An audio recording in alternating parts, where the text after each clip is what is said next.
Huzzah, YVR! This is the third of 3 videos discussing black powder safety. We've discussed the background components, functions of Flint-Lock muskets, and a little bit about rifles and their differences. We had the last video, the second one, discussed the basic and detailed safety rules for prepping for camp or reenactments, events, demonstrations, what to do when you're there, in camp and on the field. And now we'll discuss how we will load, fire, handle misfires, and basic maintenance required for safety. Now Martin's going to walk me through priming loading procedure. First one will be a historically accurate battle loading, which will include the ramrod. Shoulder, arms. Real frozen. Yep. Make ready. Take aim. Fire. Recovery position.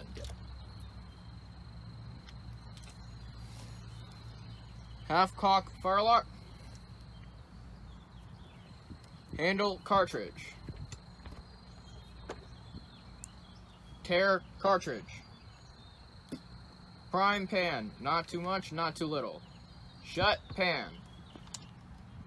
Cast about. Charge with cartridge. Draw rammer.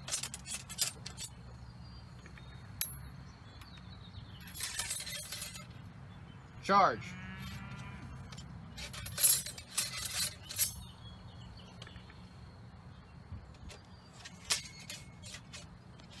Return your rammer. Shoulder, arms. Now this next segment is going to be when we are loading and firing for a reenactment. Make ready. Take aim. Fire.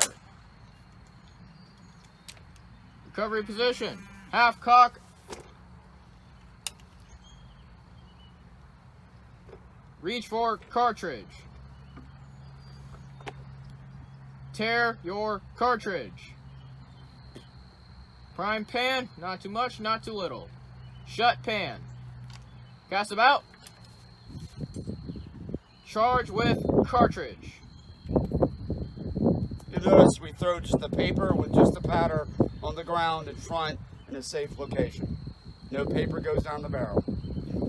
Shoulder, arms. Make ready.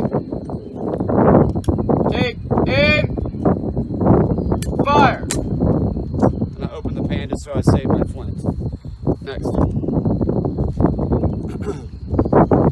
So now we're going to talk through 2 misfire procedures. I'm going to give Martin his weapon back and half cock, hands open. Okay. And we'll dump powder. That's how you hand over a weapon. Okay, weapon is clear. So I'm going to take Martin under command. We're going to go ahead and for demonstration purposes, we're going to leave it at half cock for now and with the pan open. Normally we would have the pan shut and we would already be loaded.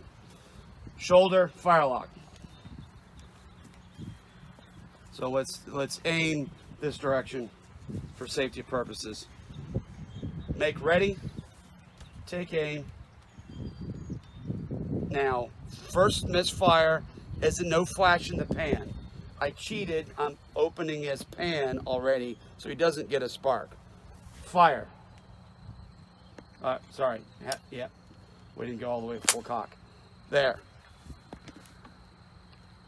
What happened? No flash in the pan because, in this case, I opened it so the flint didn't hit it. But what could have happened? The flint is missing. It's misaligned. There's something wrong with the flint, most likely. Okay? So, now we want to keep the weapon down range for 5 seconds, which he did. Now, at the order of his field commander, he will be allowed to go to full cock, shut his pan, and attempt to fire once. Now with the pan, we lift this open so we're not sparking. All right, make ready, take aim, and fire. No spark again. Again, we simulated that by pre-opening his frizzen. In this case, we're going to continue with the procedure, which says to dump powder. So we're going to dump. He's making sure his pan is clear. He's dumping powder out of his barrel. Okay, watch. All right. What you saw fall out was a training cartridge that we used only for demos. That's made out of wood. The next procedure. So besides having issues with your flint not sparking or the frizzen being fouled, and that's one thing I forgot, Martin reminded me, your frizzen could be dirty. You may want to wipe that. You can lick your finger. I would also encourage you to use a cloth, and if there's issues, the flint may be okay, but this could be fouled here. I would be careful touching that flint because it's very sharp. I've gotten plenty of cuts in my thumb by handling it. All right, so we're gonna go through, where are we at? Half cock. Go ahead and just bring it up to make ready. Go to full cock, take aim, and fire. Now, you didn't see anything because we have no powder here, but if the second misfires, we had what's called a flash in the pan. You'll see a large ball of flame shoot up from here, but nothing came out the barrel. All right. He'll hold it for 5 seconds. Keep the barrel downrange. He dumps his powder. All right. Now at this point, he's going to use, if you see this hole here, he's going to use his vent pick to, wrong end, use his vent pick to clear that hole. If that hole gets plugged, the blast from the flash in the pan may not light off the main charge in the barrel. Okay? So he's keeping his barrel downrange. Again, on order of the field commander, he can go through the load procedure, prime and load, make ready, and take aim and fire. Okay. If there's still a problem, we will dump powder again and deal with problems after the battle reenactment. Be sure never to double load, because that would probably, if you do it wrong, explode your barrel. You do not want to do that. That's a major health hazard. Every time you have a misfire, be sure to dump your barrel out. Okay. All right, a couple other things to think about. There is a situation where you could have a hang fire or powder takes a long time to go off. You could have a cook-off of burning embers where you put powder down the barrel and there's a little bit of debris in there that's burning but hasn't completely fired off, and you introduce new powder down the barrel. Here you go. There's other situations that could be particularly caused by some very foul barrel. The other issue is if the barrel is really hot and you put powder down it, it could go off as well. There's certain situations like that. So we need to be very careful that if the barrel is fouled and you fired a lot, or if the barrel is very hot when we're in a battle situation. If there's any concerns with that, our procedures are, again, why we're holding the barrel downrange if nothing happens for a few seconds. If we're in doubt, we will get to a safe location, set the musket down, we'll get some water, we'll pour some water down the barrel in the pan, wait for a minute, and then we can go about cleaning and clearing it. All right, next. We're going to talk briefly about cleaning and maintenance of the Fire-Lock.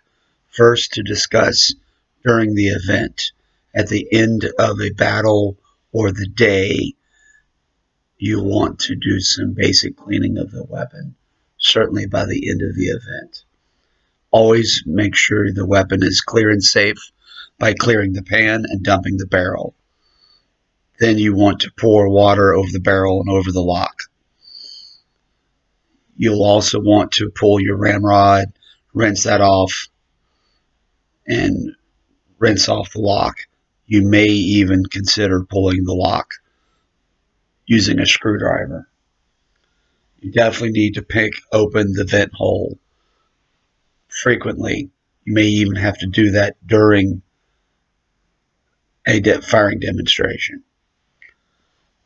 Where available, you want to pour hot water down the barrel and dump it from the muzzle, as well as watching water stream out the vent hole and until it's clear.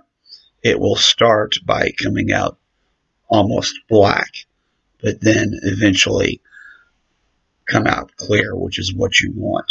Black powder is dissolved by water, particularly hot water.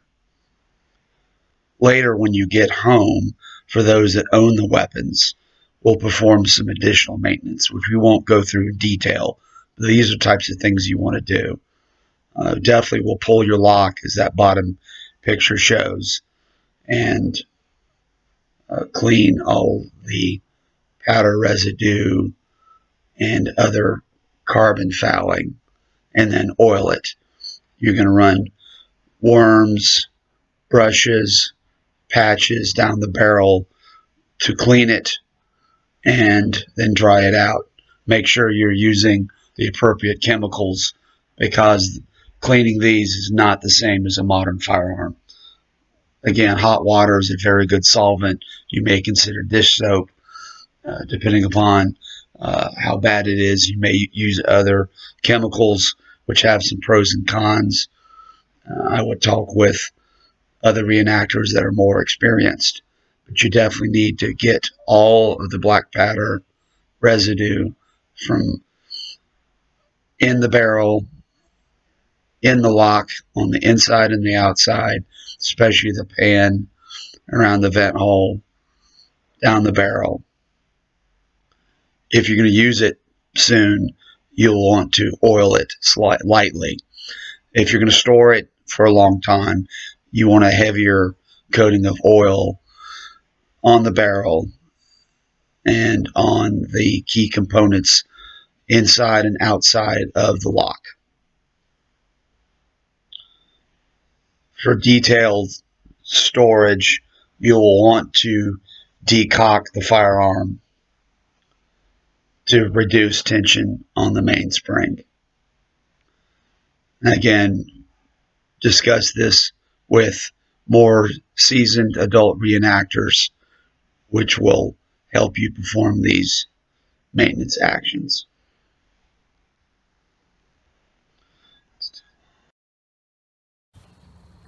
In conclusion, so you've seen in these three videos discussion about the flintlock weapons, muskets and rifles, how they're constructed, how they function, safety rules for preparing and participating in demos and battle reenactments.